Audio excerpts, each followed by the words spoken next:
Driverless taxis used to be a thing of science fiction, a familiar sight in futuristic films like the Arnold Schwarzenegger movie Total Recall. Hello, I'm Johnny Cat. Where can I take you tonight? Drive! Drive! Would you please repeat the destination? Oh, anywhere, just go! Go! Now, though, driverless taxis have arrived in the cities of Wuhan, for example, in China.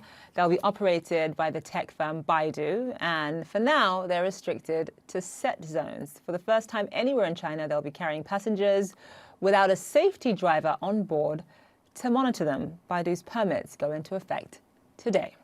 Shelly Palmer is a tech commentator. He joins me live now from Connecticut. Shelly, it's been a while. Good to have you on the program. Good to be back. So your thoughts on this? Would you get into a car without a driver? Absolutely. Wouldn't even think about it, of course. Absolutely. Especially these cars. They are supposed to be level 5. They're driverless, meaning there's literally not a human being that's driving.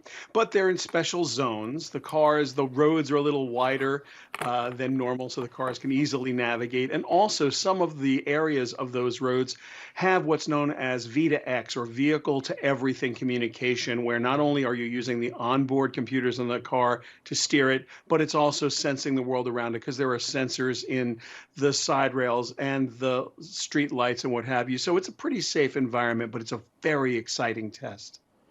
Yeah, I mean, China is normally, first of all, I'm too much of a control freak to get into a car like this, but maybe I could be persuaded. China is normally very conservative when it comes to taking risks in these types of technology. Were you somewhat surprised that they ended up issuing these permits?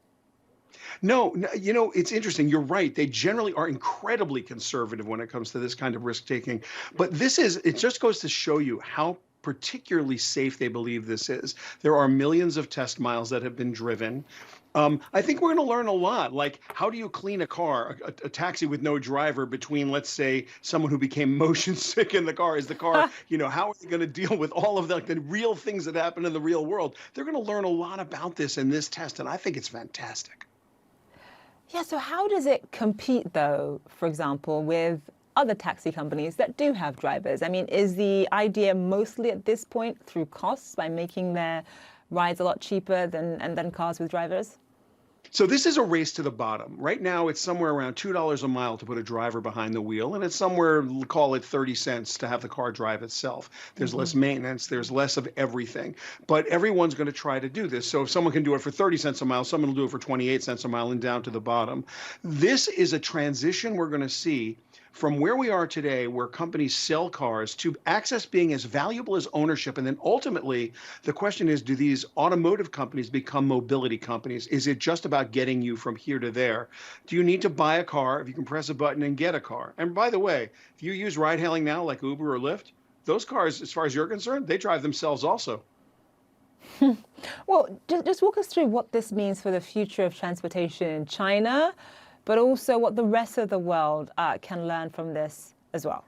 Well, I think, look, there's a simple way to think about it. I grew up in a car culture where a BMW was the ultimate driving machine. If it drives itself and I don't drive it, there's a new utility. What is it? The ultimate safe getting from place to place machine. Now it's about pressing a button and getting from here to there. And that experience is going to have to be different. And the costs are going to be different. And how we approach the second biggest investment we ever make in our lives in America, right? First is your house, the second is your car, and for most people. So what does that actually mean for businesses? There's a lot to be said here. What does a convenience store look like for gasoline, where you go in there and you're buying salty snacks and things that are bad for you, and lottery tickets if you don't need to stop at a gas station? There's a lot packed into this particular test, and if they get it right, there's a giant economic impact. How close is it? I don't know. Some people say very close. This is the first time we've seen a level 5 car out in the wild doing its thing. We've seen some trucks in America. We haven't seen taxis. So I'm watching this test very closely. This is a big, big deal. Shelly Palmer, always good to have you on. I love your enthusiasm, by the way. Thank you so much. Such a pleasure.